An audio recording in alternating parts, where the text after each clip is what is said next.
சரி, okay. Big pass முடிஞ்சிருச்சு. எடுத்தோடனே வந்து யார் வின் பண்ணா என்ன ஏது அதை பற்றி விமர்சனத்துக்குள்ளே போனால் கண்டிப்பாக ஆடாக இருக்கும். ஏன்னா லாஸ்ட்டு 3 நாளாக வந்து ரிவ்யூ போடல இல்லையா? 3 நாளைக்கு முன்னாடி தான், ரொம்ப நாளைக்கு அப்புறம் என்னென்னா நிறைய கமெண்ட்ஸ் வரும். சில கமெண்ட்ஸ் ரீட் பண்ணுறப்போ மனசுக்கு ரொம்ப, அதாவது இந்த கமெண்ட்டை வந்து நம்ம அப்பா அம்மா வீட்டில் இருக்கிறவங்க ஃபேமிலி மெம்பர்ஸ் எல்லாருக்குமே வந்து ஷேர் பண்ணி, எனக்கு பாருங்கள் இப்படி கமெண்ட் வந்திருக்கு அப்படின்னு சந்தோஷமாக ஷேர் பண்ணுற மாதிரி ஏதோ சில கமெண்ட்ஸ் வந்து மனசில் பதியும். நிறையா இருக்கும். சில பேர் திட்டுவீங்க, சில பேர் பாராட்டுவீங்க, சில பேர் டெய்லி வணக்கம் சொல்லுவீங்க, டெய்லி குட் மார்னிங் சொல்லுவீங்க, குட் நைட் சொல்லுவீங்க, நான் இல்லைனா தூக்கமே வரலன்னுவீங்க. அதெல்லாம் ஒரு பக்கம் சந்தோஷத்தை கொடுத்தாலும் ஒரு சில விஷயங்கள் அப்படியே ஹார்ட்டை டச் பண்ணிடும். அந்த மாதிரி ஒரு கமெண்ட்டுக்கு ஹார்ட் போட்டுட்டு ரிப்ளையும் போட்டுட்டு ஃபேமிலியில் இருக்கிறவங்களுக்குலாம் ஷேர் பண்ணிவிட்டு, அதில் முக்கியமாக என்ன போட்டிருந்துச்சுன்னா, ப்ளீஸ் டோன்ட் பி லேசின்னு போட்டிருந்துச்சு. ப்ளீஸ் டோன்ட் பி லேசின்னா என்ன சொல்ல வராங்க? உங்கள் எல்லாருக்கும் தெரிஞ்சது தான். அடிக்கடி வீடியோ போடுறா, லேசியாக இருக்காத, நல்லா பேசுகிற, நல்லா வீடியோ போடுற, டெய்லி போடு, ஏன் இவ்வளோ சோம்பேறியாக இருக்குன்றது அர்த்தம். சொல்லி வாய மூடலன்னு சொல்ல வந்தேன். கமெண்ட் பண்ணாங்கல்ல, ஸோ இமேஜினேஷனில் வாயை அவங்க மூடலை, அதுக்குள்ளே 3 நாள் ஆள் காலி. ஆக்சுவலாக 3 நாளாக சென்னையிலே இல்லை. இன்றைக்கி என்ன நிலவரம் எல்லாத்தையுமே பார்த்துட்டு வந்துட்டியா? ஏன்னா எப்பயுமே எனக்கு ஒரு என்ன கெட்ட பழக்கம்னா, இதனாலே வந்து போன சீசன்லாம் ஒரு வாரம் விட்டேன், அப்படியே ஒரு வாரன்றது 50 நாளாக ஆகிடுச்சு. ஆளே அட்ரஸே இல்லை. நிறைய பேர் நான் இருக்கேனா இல்லையா, செத்துட்டேனான்ற கமெண்ட்டில் வந்து கேட்க ஆரம்பிச்சிட்டிங்க. ஏன்னா போன சீசனில் 50 நாள் ரிவ்யூ பண்ணுறது உங்கள் எல்லாருக்குமே தெரியும். ஏன் அப்படின்னா, பிக் பாஸ்ன்றது ஒரு ப்ராப்பராக அந்த கண்டினியூட்டி கெடாமல் பார்த்து அதை பற்றி நம்ம கருத்து என்ன விமர்சனம்னு பேச வேண்டிய ஒரு ஷோ. ஸோ ஒரு நாள் மிஸ் பண்ணால், 2 நாள் மிஸ் பண்ணால், 3 நாள் மிஸ் பண்ணால், திரும்ப அந்த 3 எபிசோடையும் பார்த்துட்டு வந்தால் தான் ஒரு குறிப்பிட்ட கேரக்டர் பற்றி, ஒரு ஆளை பற்றி பேசுகிறப்போ, திட்டுறப்போ, பாராட்டுறப்போ அது நேர்மையாக இருக்கும்னு நான் நம்புகிறேன். அதனால் வந்து என்ன ஆச்சுன்னா, இப்படி தான் நிறைய இடத்துல கோட்டை விட்டு திரும்ப லேட்டாக வருவேன். இன்றைக்கி ஆனால் உண்மையாகவே சொல்கிறேன், இன்றைக்கி வந்து வீடியோ போடுறத மிஸ் பண்ணக்கூடாது. இன்றைக்கி ஃபைனலு, கண்டிப்பாக அதை பற்றி பேசணுன்ற ஒரு விஷயம் இருந்துச்சு. லாஸ்ட் 3 எபிசோட் பார்த்துட்டியான்னு கேட்டால் பார்க்கல. ஆனால் அதை பார்த்துட்டு சில விஷயங்கள் நான் தனியாக பேசணும், தனியாக இந்த சென்ஸ் வேறு வீடியோவில் பேசணும். ஸோ இன்றைக்கி இப்போ போடுற வீடியோ வந்து இந்த சீசனுடைய லாஸ்ட் வீடியோ கண்டிப்பாக கிடையாது. அதை ஃபஸ்ட் நான் சொல்லிடுறேன். அது ஒன்று. இன்னொன்று என்னென்னா, என்னென்னா 3 நாளாக நான் சென்னையில் இல்லை. அப்புறம் இன்றைக்கி வந்து ஃபைனலில் போய் வந்து ஒரு 7 மணி நேரம் தொடர்ந்து 7 மணி நேரம் கார் ஓட்டிகிட்டு வந்து வீட்டுக்கு வந்தோடனே குளிச்சுட்டு டிவியை போட்டு லாஸ்ட்டு 1 மணி நேரம் 1.5 மணி நேரம் கரெக்டாக அந்த அமித்தோட மகளும் பாட ஆரம்பித்தாங்கல்ல, அதுலேருந்து பார்க்க ஆரம்பித்தேன். ஃபைனல் எபிசோடு அதுலேருந்து பார்க்க ஆரம்பித்தேன். ஸோ ஃபைனல் எபிசோடும் ஃபுல்லாக பார்த்துட்டு சில விஷயங்கள் கண்டிப்பாக நான் பேசுகிறேன் மற்ற வீடியோவில். பார்க்க ஆரம்பித்து முடிச்சுட்டு இதுக்கு முன்னாடி இருக்கிறத மிஸ் பண்ணாலும் பரவாயில்ல, தனியாக பேசிக்கிறலாம், இன்றைக்கி கண்டிப்பாக பேசணும்னு சொல்லிட்டு ஒரு வழியாக வந்தாச்சு. ஐயோ 7 மணி நேரம் கார் ஓட்டிட்டு வந்து எங்களுக்காக குளிச்சுட்டு அவ்வளோ சீனெல்லாம் இங்கே கிடையாது. இதை நானே ப்ரொஜெக்ட் பண்ணிக்கிறல, தாமதத்துக்கும் இவ்வளோ நாள் ரிவ்யூ பண்ணாத காரணத்தை தான் சொன்னேன். ஏன்னா சில பேர் கீழே வருவீங்க, என் மேலே ரொம்ப அக்கறையாக ரெஸ்ட் எடுங்கலாம் கமெண்ட் வரும். ஸோ அதனால் வந்து நானே முன்னாடி சொல்லிடுறேன். திவ்யா கணேஷ் வின்னர். திவ்யா இந்த பேர் மனசில் பதிகிறதுக்கு முன்னாடி பாக்கியலட்சுமி ஜெனி வந்து வைல்ட் கார்டில் வரப்போதாமே அப்படின்னு சொல்லிட்டு குஷியான ஆட்களில் நானும் ஒருத்தன். அப்புறம் நம்ம அவங்கள எப்படி ஜெனி எப்போ வரும் உள்ளே வரும்னு சொல்லிட்டு கடைசியில் வந்த அன்னைக்கே துப்பு கெட்ட திவ்யா கணேஷ் நம்மக்கிட்ட திட்டு வாங்கி, ஆரம்பத்தில் ஒரு ஆட்டம் சரியில்லாமல், அப்புறம் சாண்ட்ரா கூட சேர்ந்து பண்ண சில விஷயங்கள் இதெல்லாம் ஒரு மாதிரி போனாலுமே, அதுக்கப்புறம் நம்ம செல்லக்குட்டி வந்து கிராஃப் அப்படியே ஏறிச்சு. அதுக்கப்புறம் திரும்பி பார்க்கவே இல்லை, அப்படியே போய் இப்போ டைட்டில் அடிச்சிருச்சு. செல்லக்குட்டின்றதுனாலேயோ ஜெனின்றதுனாலேயோ நம்ம செல்லோன்னு வலிகிறதுனாலேயோ பிடிச்சதுனாலேயோ இல்லை கண்ணுக்கு அழகாக இருக்கிறதுனாலையோ இது வந்து ஒரு நியாயமான வெற்றி, டிசர்விங் வெற்றியான்னு கேட்டிங்கன்னா கண்டிப்பாக கிடையாது. என்னை பொறுத்த வரைக்கும் இதை நான் முன்னாடியே பதிவு பண்ணிட்டு தான் போனேன். ஸோ அதனால் நம்ம வீடியோ ரிவ்யூ ஃபாலோ பண்ணுறவங்களுக்கு தெரியும், என்னோட ஓட்டுன்னெலாம் இல்லை, யாருக்குமே ஃபேன் ஆகலை. லாஸ்ட்டாக ஒரு பிக் பாஸ் கண்டஸ்டண்ட்டுக்கு ஃபேன் ஆகி பூரிச்சு போய் ஓட்டெல்லாம் போட்டு சப்போர்ட் பண்ணி சந்தோஷப்பட்டது யாருன்னு பார்த்தா சீசன் 4 வரைக்கும் போகணும் ஆரி தான். அதுக்கப்புறம் வந்து பெருசாக யாருக்குமே நான் ஃபேன் ஆகலை. அது ஏனே தெரில, அந்தளவுக்கு பிடிச்ச கண்டஸ்டன்ஸ் நிறைய பேர் இருக்காங்க, பிடிச்சவங்களாம் இருக்காங்க, இல்லாமல் இல்லை. ஃபேன் பாய்னு யாருக்குமே ஆக முடியல, அது ஏன்னு தெரில. இந்த வாட்டி வந்து ஏன் திவ்யாவோட வெற்றி வந்து ரொம்ப நியாயம்ன்ற வார்த்தை நம்ம மேபி நான் சொல்லக்கூடாது, அநியாயமான வெற்றிலாம் சொல்ல வரல. டிசர்விங்கான்னு கேட்டால் எனக்கு டிசர்விங் தோணல. ஏன்னா 2 காரணம். முதல் காரணம் வைல்ட் கார்டு. அப்போ அர்ச்சனா வைல்ட் கார்டு இல்லையான்னு வருவீங்க. எஸ், அர்ச்சனாவோட வெற்றி கரெக்டான வெற்றி தான். ஏன்னா அர்ச்சனாவுடைய சீசனில் அர்ச்சனாவை தாண்டி வேறு எந்த பெண்மணியோ வேறு எந்த மகாராசனும் அந்த அளவுக்கு நம்ம மனசில் நிற்கலை. அந்த அர்ச்சனாவை வச்சு செஞ்சாங்க, போட்டு பொழந்து எடுத்தாங்க. அந்த சீசனில் பார்த்தீங்கன்னா ஹீரோ, வில்லனு, வில்லி, அது இது நட்பு எல்லா கேரக்டருமே பார்த்தீங்கன்னா ஃபுல் அண்ட் ஃபுல் ஒரு பெண்கள் டாமினேட்டட் சீசன் அப்படின்னு சொல்லலாம். அதில் வந்து மாயாவையும் கூப்பிட்டு வந்து 2 பேர் நிற்க வச்சு அர்ச்சனா கையை தூக்குறது தப்பே இல்லை, வைல்ட் கார்டாக இருந்தாலுமே. ஏன்னா அதில் பிரதீப்போட ரெட் கார்டு அது நிறைய இஷ்யூ போச்சு. வேறு யாரும் இல்லைப்பா எங்களுக்கு, இந்த பொண்ணு தான் ஒரு வின்னிங் மெட்டீரியல் மாதிரி தெரியுது. இந்த பொண்ணு நிறையா கஷ்டப்படுத்திருக்கீங்க, ரொம்ப புள்ளி பண்ணியிருக்கீங்க, நிறையா போராடி இருக்குது, நிறைய எதிர்த்து சண்டை போட்டிருக்கு, ஸ்ட்ராங்கான ஆள், அர்ச்சனா கொடுத்துருங்கன்னு சொல்லி கொடுத்துட்டாங்க. ஸோ அர்ச்சனாவோட வெற்றிக்கு முன்னாடியும் சரி அதுக்கப்புறமும் சரி ஒரு வைல்ட் கார்டு கண்டஸ்டன்ட் வந்து பிக் பாஸ் டைட்டில் வின் பண்ணுறதுல எனக்கு எப்பயுமே வந்து உடன்பாடு இல்லை. அது ஏன்னா என்ன தான் சொல்லு, பிக் பாஸ்ன்றது எப்படின்னா கண்ணை கட்டி காட்டில் விட்ட மாதிரி ஒரு ரோலர் கோஸ்டர் ரைடு மாதிரி உள்ளே உட்கார்ந்து போகிறவனுக்கு ஒரு துளி கூட என்ன இந்த இந்த கடிவாளம் கட்டின குதிரைன்னு வாங்கல, அது மாதிரி தான் நம்ம என்ன எதை நோக்கி போய்கிட்டு இருக்கோம், எப்படி போகிறோம், முன்னாடி போய் முட்டி சாவ போகிறோமா இல்லை தப்பிச்சு போக போகிறோமா, என்ன நடக்க போகுது, ஒன்றுமே தெரியக்கூடாது. அதுதான் பிக் பாஸோட பியூட்டி. அந்த கண்டஸ்டண்ட்டோட ஒரு உண்மையான ஒரு வாழ்க்கையை வாழ்ந்துட்டு போகிற அர்த்தமே அதில் கிடச்ச மாதிரி இருக்கும். எதுவுமே தெரியக்கூடாது, க்ளூலெஸ்ஸாக இருக்கணும். ஒரு ப்ராப்பராக ரொம்ப ஆர்கானிக்காக ரொம்ப வந்து அவ்வளோ என்ன சொல்கிறது அப்படி தான் இருக்கணுன்றது என்னோட நம்பிக்கை. ஓகேவா? அப்படி இருந்தும் டே 1லேருந்து இருந்த ஒரு கண்டஸ்டன்ட் எந்த கண்டஸ்டண்ட்டுக்குமே ஜெயிக்கிறதுக்கு துப்பே இல்லை, எவனுக்குமே ஜெயிக்கிறதுக்கு வக்கும் இல்லை, துப்பும் இல்லை, எலிஜிபிலிட்டியே இல்லை, பூரா விஷம், சோம்பேறி, ஒன்றுத்துக்கு லாயக்கில்லாத கேஸுங்க, யாருக்குமே வாங்குறதுக்கு தகுதியே இல்லை, வேறு வழியே இல்லை, வைல்ட் கார்டில் வந்தவங்க கொடுத்தா தான் உண்டு அப்படின்னு ஒரு ஏதாவது ஒரு இது இருந்துச்சுன்னா ஓகேப்பா திவ்யா ஜெயிச்சிச்சுன்னு சொல்லலாம். இங்கே என்னை பொறுத்தவரை நான் என்னோடய கருத்து என்ன சொன்னேன்னா, எனக்கு என்னமோ வந்து விக்ரமும் சபரியும் டாப் 2 இருக்கணும். அதில் 2 பேரும் இங்கே நிறையா மாறி வந்திருக்காங்க. சில நாட்கள் விக்ரம் ஜெயிச்சா நல்லா இருக்குன்னு தோணும், சில நாட்கள் சபரி ஜெயிச்சா நல்லா இருக்குன்னு தோணும். ஆனால் 2 பேருமே இப்படி தான் இருக்காங்க. யோசிச்சு பார்த்தா விக்ரம் கொஞ்சம் ஸ்லோவாக கேமை ஸ்டார்ட் பண்ணார். பட் ஆனால் நிறைய இடங்களில் வந்து அவர் சண்டை போட்டிருக்காரு, பேசியிருக்காரு, அழுதுருக்காரு, எல்லா எமோஷன்ஸையும் காமிச்சிருக்காரு. ப்ராப்பர் அவராக இருந்திருக்காருன்னு எனக்கு என்னமோ தோணுது அப்படின்னு விக்ரம் பற்றி சொல்லியிருக்கேன். சபரி வந்து ரொம்ப ஒருத்தனை நடிக்க அதாவது நல்லதுக்கு நான் காலம் இல்லைன்ற மாதிரி ஒருத்தன் உண்மையாகவே நல்லவனாக இருந்தால் அவன் நடிக்கிறான்றாங்க. அது ஏன்னு எனக்கு இல்லை, நடிக்கிறான்றது எல்லாம் தெரிஞ்சிச்சுன்னா பரவாயில்ல. இன்றைக்கி அவங்க அம்மாவே வருத்தப்பட்டதான் சொன்னாங்க, என் பிள்ளை நடிக்கிறான்னு எல்லாரும் சொன்னப்போ வருத்தமாக இருந்துச்சு. அவ்வளோலாம் யார் இத்தனை நடிக்க முடியாது, அந்தளவுக்கு வந்து அது சும்மா அப்படி ஒருத்தன் நல்லவனாக இருக்கான், எல்லா ஃப்ரெண்ட்லையும் எல்லாருக்கும் பிடிச்ச மாதிரி இருக்கான்றதுக்காகவே நடிக்கிறான் அப்படின்னு சொல்லணும். இந்த உலகம் என்ன சொல்கிறது, சபரி மாதிரி ஆட்களை வந்து ஈஸியாக நடிக்கிறான்னு சொல்லிட்டு தட்டிக்கழிச்சிட்டு போயிடுது. கமருதீன் மாதிரி ஆட்களை வந்து எல்லா அசிங்கத்தையும் காட்டுறான், உண்மையாக இருக்கான்றது. ஏன் ஒருத்தன் அசிங்கம் இல்லாமல் சபரி மாதிரி இருக்க முடியாதா என்ன?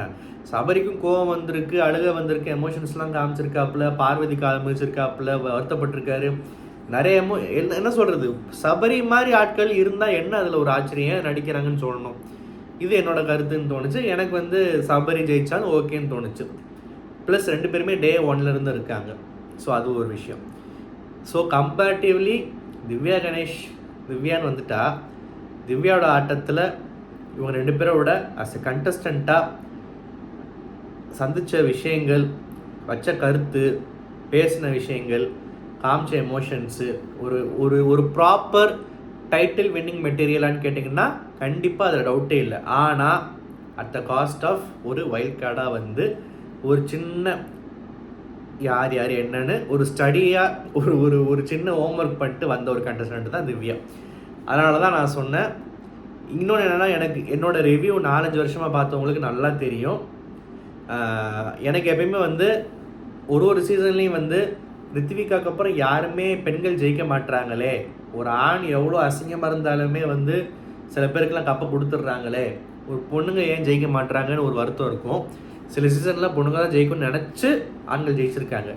அப்படி இருக்கிறப்ப அர்ச்சனா ஜெயிச்சது ஒரு ஆறுதலாக இருந்துச்சு. அதுக்கப்புறமே வந்து ரொம்ப ரேர் ஆகிடக்கூடாதுன்னு சொல்லிட்டு ஒரு பொண்ணு என்றைக்குமே மேலே டாப் 2, 3 வரைக்கும் வந்துருச்சுன்னா அது வின் பண்ண சந்தோஷம் தான். ஸோ அப்படியெல்லாம் பார்க்குறப்போ திவ்யா ஓகே, இன்னும் வரலாறுல 9வது சீசனில் இன்னொரு பொண்ணு ஜெயிச்சிருச்சு. 9 வருஷத்தில் 3வது ஒரு பெண் வெற்றி அப்படின்றது ஒரு நல்ல விஷயமா இருந்தாலுமே ஒரு வைல்ட் கார்டுன்ற ஒரு சின்ன வருத்தம் இருந்துச்சு. ப்ளஸ் இந்த 2 பேர் எந்த விதத்துலையும் குறையல, ஜெயிச்சிருக்கலாமேன்னு ஒரு விஷயம் தோணுச்சு. அதனால் வந்து எனக்கு இது வந்து நான் முன்னாடியே சொன்னேன், பட் இன்றைக்கி ஃபைனல்னால எலாபரேட்டடாக இதுக்கப்புறம் இதை பற்றி பேச மாட்டோம்ல பெருசாக, அதனால் சொல்கிறேன். ஸோ திவ்யா ஜெயிச்சது வந்து ஓகே தான், ஆனால் ரொம்ப சந்தோஷமாக திருப்தியான கேட்டால் இல்லை. பட் ஆனால் நாட் பேட். உண்மை இப்போ நான் பளிச்சுன்னு ஒன்று போட்டு உடைக்கவா, வினோத் ஜெயிக்காமல் இந்த 3 பேரில் யார் ஜெயித்தாலும் ஓகே தான். இதுதான் விஷயம், புரியுதா? ஸோ வினோத் ஏன் ஜெயிக்கக்கூடாது, அவருக்கு என்ன குறைலாம் புதுசாலாம் கேள்வி கேட்டுட்டு இருந்தேன். அதுக்கெலாம் நான் புதுசாக பதில் சொல்லிட்டு இருக்கிறதுக்கு முடியாது, மற்றவங்க ஆண்டாயிருவாங்க. ஏன்னா வினோத்தெல்லாம் ஏன் டைட்டில் வின்னிங் மெட்டீரியல் இல்லை அப்படின்றத நான் பல தடவை பதிவு பண்ணிட்டேன். எனக்கு ஒத்து போன மாதிரி கீழே நிறைய பேர் உங்கள் கருத்தையும் சொல்லியிருக்கீங்க. ஸோ நம்ம அதிலேருந்து அப்படியே தாண்டி போயிடலாம். சபரி ரன்னர் ரொம்ப அழகாக இருந்துச்சு.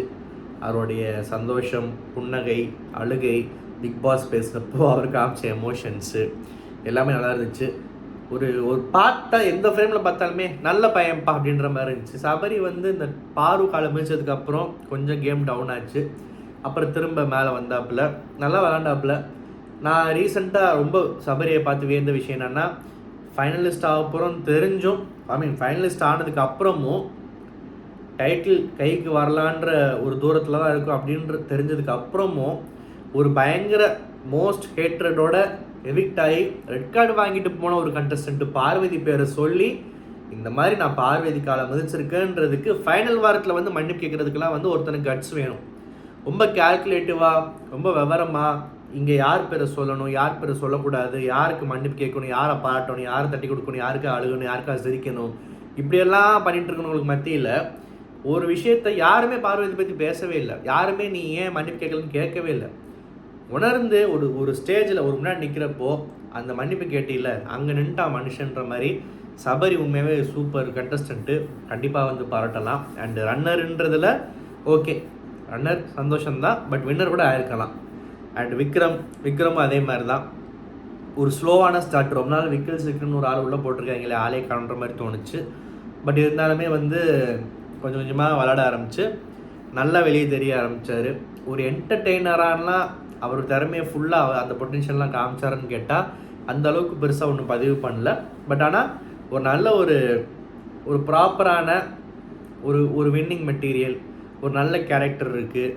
சில இடங்களில் வந்து முட்டாள்தனமாக ஏதாவது மோட்டத்தனமாக ஏதாவது ஃபிசிக்கலாக ஏதாவது பண்ணிட்டால் கூட உடனே வருந்தி தப்புன்னு உணர்ந்துக்கிற அந்த ஒரு இன்றைக்கி சொன்னாங்கல்ல, ஒரு பட்டிமன்றம் வச்சாங்களே, அதில் முத்துக்குமரன் சொன்னார், வின்னர் தானே அவர் எவன் ஒருத்த பண்ண தப்ப உடனே உணர்ந்து அதை மனசார மன்னிப்பு கேட்குறானோ அவன் மனுஷன் தான் அப்படின்னு.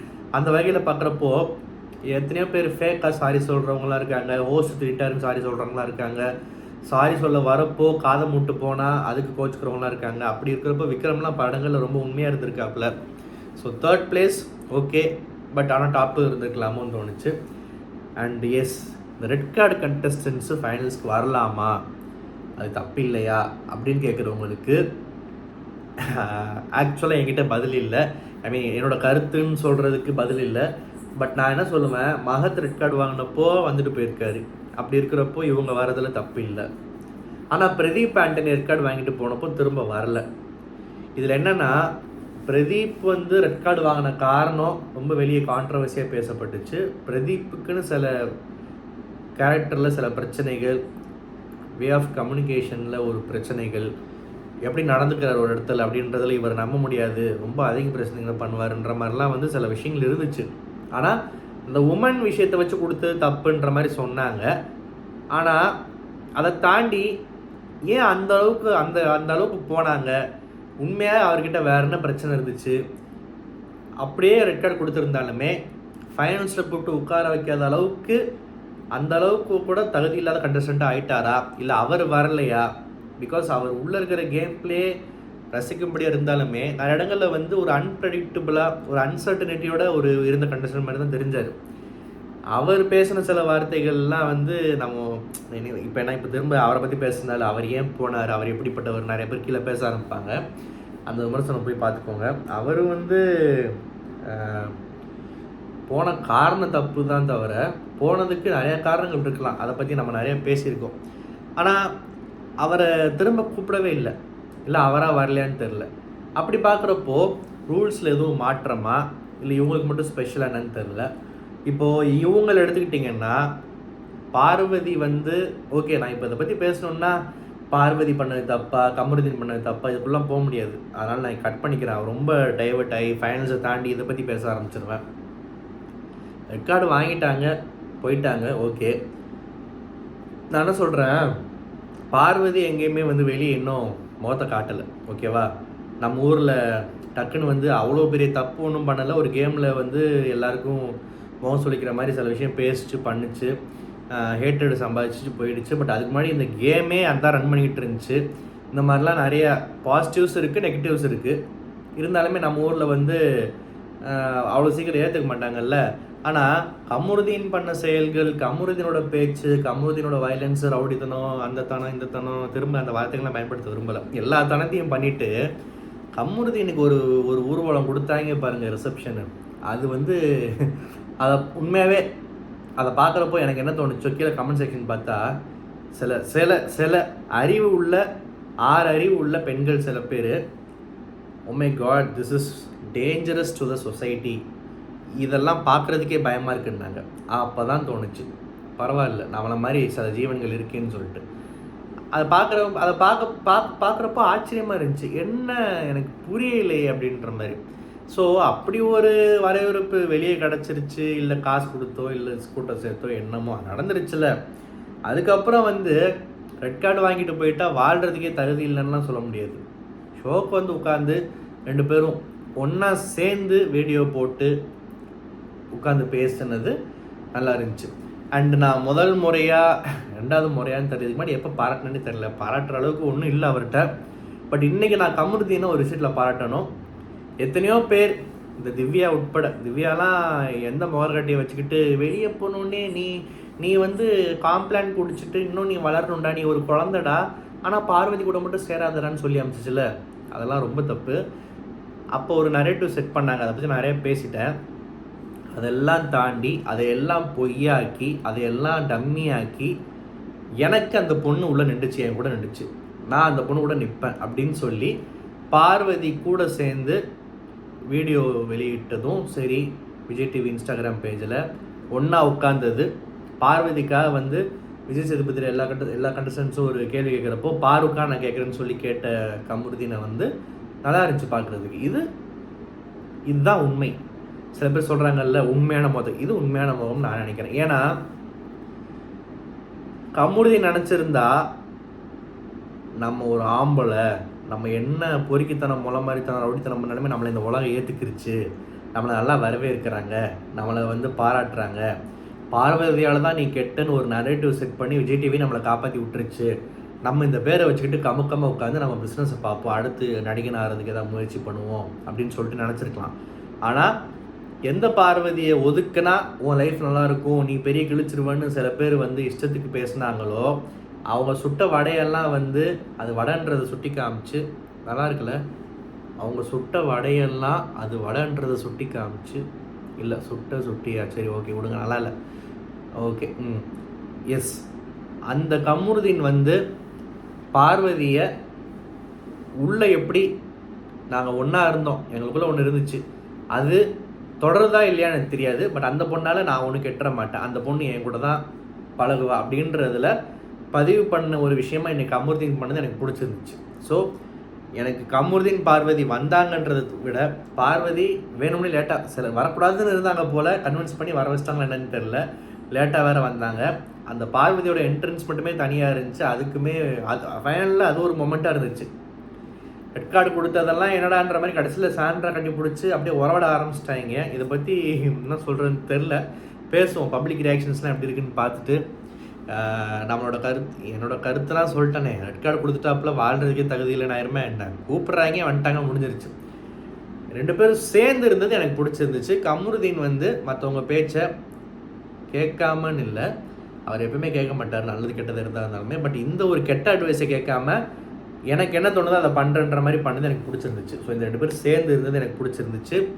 இவங்க சேர்ந்து இருந்தாலும் சரி இல்லாட்டியும் சரி இனிமேல் நமக்கு அதுக்கு சம்மந்தம் இல்லை. ஆனால் உள்ள 2 பேர் சரியோ தப்போ 2 தீய சக்திகளோ நல்ல சக்திகளோ இல்லை என்ன சக்திகளோ 2 ஒன்றா இருந்துச்சுல, வெளியே வந்து ரொம்ப கேவலமாக வேஷம் போட்டு இந்த சொசைட்டிக்காக ஃபேக்காக இல்லாமல் ஒன்றா இருந்தது பார்க்குறதுக்கு சந்தோஷமாக இருந்துச்சு.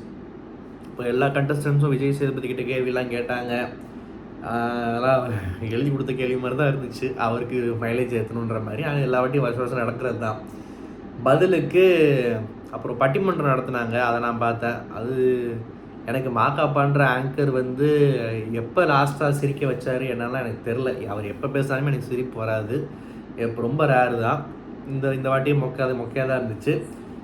இவங்க மஞ்சரியும் முத்துக்குமரன் மட்டும்தான் நல்லா பேசினாங்க. அந்த பக்கம் தீபக்கு பெருசாக பேசலை, அது அவருக்கு அவ்வளோதான் வரும். இங்கே ஒருத்தர் இருக்க ராஜுன்ற ஆள்லாம் வந்து பிக் பாஸ் உள்ளே போனதுக்கு அப்புறமே வந்து எனக்கு நிறைய திறமைகள் இருக்குது, நல்ல ஹியூமர் சென்ஸ் இருக்குது, ஆனால் அதெல்லாம் காட்ட மாட்டேன். ஏன்னா நான் ஹீரோ ஆக போகிறேன், நான் ஒரு ஹீரோ மெட்டீரியல் அப்படின்றத வந்து தனக்குத்தானே நினச்சிக்கிட்டு உள்ளுக்குள்ளேயும் வந்து ரொம்ப ஒரு மாதிரி இருந்துக்கிட்டு, அப்புறம் வந்து ராஜு வீட்டில் பாட்டின்னு ஒரு ஷோ வேறு வச்சு கொடுத்தாங்க அவருக்கு. அதில் நான் காமெடியே பண்ண மாட்டேன்டா, நான் ஹீரோடான்றதில் ரொம்ப உறுதியாக நின்று அந்த ஷோவே மொக்கையாக்கி கொஞ்சம் வந்து நம்ம ராமராலையும் மதுரை முத்து வளர்ந்த ஷோவே நான் இருந்துச்சு. கடைசியில் பிரியங்கா கூப்பிட்டு உட்கார வச்சிட்டாங்க. அதெல்லாம் வேறு கதை. இவங்கெல்லாம் பார்த்தா அந்த ஞாபகம் வருது. மொக்கையாக தான் போச்சு. பிரவீனை ஒரு கேள்வி கேட்குறாங்க, பிரவீன் ராஜன் இந்த பட்டிமன்றத்தில். ஓகேவா, இந்த ஃபைனல் எபிசோட்லையாச்சும் யாரையா திட்டக்கூடாதுன்னு தான் பார்த்தேன். பட் ஆனால் திட்ட வேண்டிய கட்டாயத்தில் இருக்கேன். தப்பாக எடுத்துக்காதீங்க. இல்லாட்டி நீங்கள் நான் யாரையா திட்டுறதை நீங்கள் மிஸ் பண்ணுவீங்க இன்னும் அடுத்து 7-8 மாதத்துக்கு. ஸோ நல்லா சவுண்ட் வச்சு கேளுங்க நான் இப்போ என்ன சொல்ல வரேன்னு. இந்த பிரவீனால், அதாவது பிரவீன் ராஜ் சொல்கிறேன், இந்த பிரவீன் ராஜால் திவாகர் சூத்த நோண்டாமல் இருக்க முடியாதா அப்படின்னு தான் கேட்க தோணுச்சு. திவாகர் ரொம்ப கேவலமான சில விஷயங்கள்லாம் பண்ணியிருக்காருன்றதை நான் வந்து வெளியூரில் இருந்தாலும் பார்த்து கேள்விப்பட்டேன். ஆனால் அந்த எபிசோட்ஸ் இன்னும் நான் பார்க்கல. அந்த 3 நாள் எபிசோடை பார்த்துட்டு திவாகர் கழுவி ஊற்றணும், தாராளமாக அதை பற்றி பேசலாம். ஆனால் இந்த வினோத், இந்த பிரவீன் ராஜ், இவனுங்களுக்கெல்லாம் வந்து திவாகர் சூத்த நக்காமல் அவங்களால கண்டென்ட் க்ரியேட் பண்ணி இல்லாட்டி ஹியூமர் காமிச்சு ஒன்றுமே பண்ண முடியாது போல இருக்குது. பாவம் பிச்சை எடுத்துக்கிட்டு இருக்காங்க திவாகர் கிட்ட போய், ஐயா உன்னால தான் நாங்கள் வாழ்ந்துகிட்டு இருக்கோன்ற மாதிரி. இந்த பிரவீன் ராஜெல்லாம் வெளியே போனப்போ நல்லா தான் பாராட்டணும், நல்ல பேர் தான் எடுத்துகிட்டு போனாப்புல. உள்ளே வந்ததுலேருந்து என்னன்னு தெரில, கொம்பு முளைச்சிருச்சா இல்லை என்ன அப்படின்னு தெரில. நிறையா பேசிட்டோம். ஃபைனல் மேடையில் கூட நீ வந்து திவாகர் அசிங்கப்படுத்தணும், திவாகர் தான் நல்ல கேமர்னு சொன்னால் என் வீட்டில் என் பொண்டாட்டி ஏதோ இது பண்ணுவான். இப்போ அதான் கேமரா ஒருத்தன் கேட்டான், அப்போ அரோரான்னு சொன்னால் கொஞ்சம் வாழா உன் பொண்டாட்டி அப்படின்னு சொல்லி. ஏன்டா உன் பொண்டாட்டி ஒன்றை ஒரு கண்டஸ்டண்ட்டாக மதிக்கிறாளா, அது என்னன்றதை உன் வாழ்க்கையை பாடுறா விளக்கென்ன, எதுக்கு உட்காந்து திவாகர் சூத்தியை நோண்டிக்கிட்டு இருக்கேன்னு தான் கேட்க தோணுச்சு. ஸோ வந்து இந்த ரொம்ப நல்லா பேசிகிட்டு இருக்கிறப்போ, ஒரு நல்ல எபிசோட் போயிட்டு இருக்கிறப்போ டக்குன்னு ஒரு அசிங்கம் கண்ணில் பட்ட எப்படி இருக்குன்ற மாதிரி தான் நம்மளும் அதுக்கேற்ற மாதிரி ரியாக்ட் பண்ணிட்டோம். ஸோ மன்னிச்சுக்கோங்க. வினோத்தும் அதான், வினோத் வந்து திவாகர்ன்ற கண்டஸ்டன்ட் உள்ளே இல்லைன்னா வினோத்தெல்லாம் ஒன்றுமே இல்லை. அதை தாண்டி அங்கங்கே சில காமெடிகள் பண்ணியிருக்காரு. இந்த ஹாப்பியஸ்ட் கண்ட்ரி எதுன்றதுக்கு தாய்லாண்டுக்கெலாம் நானே சொல்லும் போது சிரிப்பு வந்துச்சு எனக்கு. ஸோ அதெல்லாம் ஓகே தான். இருந்தாலும் எனக்கு இது கேட்க தோணுச்சு, ஏன்டா கடைசி வரைக்கும் திவாகரை பிடிச்சி தொங்கிட்டு இருக்கீங்க, போய் வேறு பொழப்பு இருந்தா பாருங்கன்னு சொல்லிட்டு. விஜய் சேதுபதி ஒரு ஹோஸ்ட்டாக என்னால் வந்து அவரை டக்குன்னு அந்த டிரான்சிஷன் ஏற்றுக்க முடியல. போன வருஷமே கடைசி 50 நாள் வேறு மிஸ் பண்ணிட்டேன்னா. ஸோ போன வருஷம் ஃபைனலாக நான் பார்க்கவே இல்லை. உண்மையுமே பெரிய க்ரைமில் ஒரு பிக் பாஸ் ரிவ்யூவர்னு சொல்லிக்கிட்டு, அதுவும் சீசன் 4லேருந்து ரிவ்யூ பண்ணிக்கிட்டு, நடுவில் ஒரு சீசனே நான் அப்படியே அத்திப்பட்டி கிராமம் மாதிரி ஒரு வரலாறே எனக்கு மண்டையிலேருந்து 50 நாள் மறைக்கப்பட்டிருக்கு. என்ன பண்ணுறதுன்னு தெரில. அதனால் இந்த சீசனில் எண்டிங் எல்லாம் பார்த்தீங்கன்னா என்ன தான் இருக்கட்டும், அவரை நான் மிஸ் பண்ணுறேன். அவர் இருந்தால் தான்ப்பா அண்ணாத்த ஆடுறாருன்ற மாதிரி ஆண்டவர் இருந்தால் அது ஒரு வேறு லெவல் வைப்பு.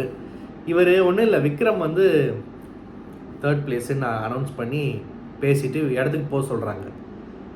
அந்த இடத்துல கமல்ஹாசன் அப்படின்ற ஒரு ஆள் இருந்திருந்தால் எப்படி பேசியிருப்பார் அப்படின்ட்டு நான் ஒரு மைண்டில் ஒரு இது வச்சுட்டு இருக்கிறப்போ, இங்கே நன்றி விக்ரம் போங்க உட்காருங்க, அவ்வளோதான்.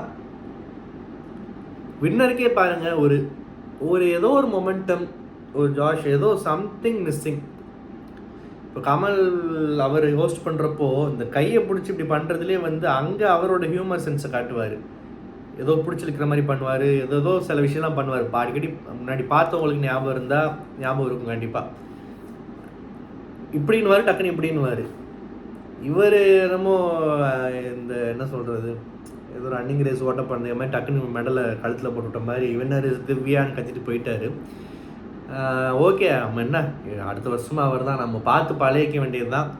ஆனால் ஒரு விஷயம் உண்மையாகவே பாராட்டலாம். போன சீசன் 50 நாள் பார்த்தேன், என்னால் பார்க்க முடியல, வேறு என்ன பண்ணுறதுன்னு தெரில. பாய்ஸ் வர்சஸ் கேர்ள்ஸ்னு ரொம்ப சாவடிச்சாங்க. விஜய் சேதுபதி ஹோஸ்டிங் அதை விட கேவலமாக இருந்துச்சு. அதுக்கப்புறம் இம்ப்ரூவ் பண்ணாரா என்னன்னு தெரில. அதுக்கப்புறம் கேம் நல்லா போச்சுன்னாங்க, நான் மிஸ் பண்ணிட்டேன். ஸோ அது ஏன் தப்பு தான். ஆனால் ஒரு ஹோஸ்டிங் பொறுத்த வரைக்கும் விஜய் சேதுபதி மச் இம்ப்ரூவ்டுன்னு சொல்லலாம் இந்த சீசனு. இதை இன்னும் அடுத்த வருஷம் இன்னும் நல்லா பண்ணுவார்னு எதிர்பார்க்குறேன். ஆனால் இப்போ வரைக்குமே வந்து நிறைய விஷயங்களை வந்து இப்போ இதை கேட்காம விட்டார், அதை கேட்காம விட்டார்லாம் வந்து இப்போ பேசி யூஸில் முடிஞ்சிருச்சு. ஸோ நான் என்ன பண்ணுறேன், எப்பயுமே வந்து ஃபைனல் ரிவ்யூ பண்ணிக்கு ரொம்ப எமோஷ்னலாக இருக்கும். ஏன்னா நம்ம வந்து ஃபுல் டைம் யூடியூபர் இல்லை, அடிக்கடி வீடியோஸ் போட மாட்டோம், பிக் பாஸ் ரிவ்யூ மட்டும்தான் பண்ணுவோம். அதையுமே ரொம்ப சோம்பேறித்தனமாக பண்ணுவோம். ஸோ இப்போயே சில பேர் கமெண்ட்டில் வந்துடுவீங்க, ஐயோ அடுத்து எப்போ ப்ரோ பார்க்க போகிறோன்னு. கொஞ்சம் வெயிட் பண்ணுங்கள். இது லாஸ்ட் வீடியோ இல்லை. விட்ட 3 எபிசோடையும் நாளைக்கோ இல்லை அடுத்த 2 நாள்லேயோ பார்த்துட்டு, நாளைக்கு எவ்வளோ பார்க்க முடியுமோ பார்த்துட்டு கண்டிப்பாக நாளைக்கு ஒரு வீடியோ வந்து கண்டிப்பாக அதை பற்றி பேசலாம். ஏன்னா நான் என்ன நினச்சேன்னா, அவ்வளோதான் முடிஞ்சிருச்சு, இனிமேல் பொங்கல் கொண்டாடுவாங்க, பொங்கல் செலிப்ரேஷனு, அவ்வளோதான் ஒரே குட் வைப்ஸாக இருக்க போகுதுன்னு சொல்லிட்டு நான் பாட்டுக்கு டக்குன்னு வந்து ஃபைனலில் ஜாயின் பண்ணிக்கன்னு சொல்லிட்டு ஒரு ஊருக்கு போயிட்டேன். வந்து பார்த்தா தான் தெரியுது, அப்பப்போ ஃபாலோ பண்ண தான் தெரியுது, கடைசி வரைக்கும் வீட்டுக்குள்ளே பல விஷயங்கள் நடந்துகிட்டு இருந்திருக்கு அப்படின்னு சொல்லிட்டு. ஸோ ஒருத்தருந்து பார்க்கலாம். அப்புறம் இன்றைக்கி ஃபைனல் எபிசோடில் வந்து இந்த கம்முருதின்னு வந்தப்போ நம்ம பிரஜின் எப்படி ரியாக்ட் பண்ணாருன்றது நான் மிஸ் பண்ணிட்டேன். ரிவைண்ட் பண்ணியும் பார்க்க முடியல. அதுக்கப்புறம் தான் எபிசோடு அப்லோட் ஆகும். ஏதாவது எப்படி இருந்துச்சுன்றதை எனக்கு கமெண்ட்டில் சொல்லுங்கள், தெரிஞ்சுக்கிறேன். அண்டு எஸ், வாழ்த்துக்கள் Divya, Bigg Boss season 9 winner. And இன்னொரு female contestant and second wild card contestant. ஒரு நல்ல வெற்றின்னு சொல்லலாம். நல்ல கண்டஸ்டன்ட், நல்ல வெற்றி, அழகான வெற்றி அப்படின்னு சொல்லலாம். அண்டு அவங்கள பற்றி பேசி வழிஞ்சதெல்லாம் வந்து நிறைய பேர் பார்த்துருப்பீங்க. அதெல்லாம் வந்து நான் என்னையோட தொடச்சி நீட்டாக உட்காந்துக்கிறேன். அடுத்த சீசன் எப்படி போகுதுன்னு பார்ப்போம். அண்ட் இந்த விட்டு போன எபிசோட்ஸு அண்ட் இந்த வின்னிங்க்கு அப்புறம் வெளியே இருக்கிற ரியாக்ஷன்ஸு அண்டு பாருக் அம்ரு வந்ததுக்கு என்ன ரியாக்ஷன்ஸ்லாம் இருக்குன்றதை பார்த்துட்டு அதை பற்றி நாளைக்கு பேசலாம். இந்த ரிவ்யூ உங்களுக்கு பிடிச்சிருந்தா மறக்காம சேனல் சப்ஸ்கிரைப் பண்ணுங்கள். நன்றி, வணக்கம்.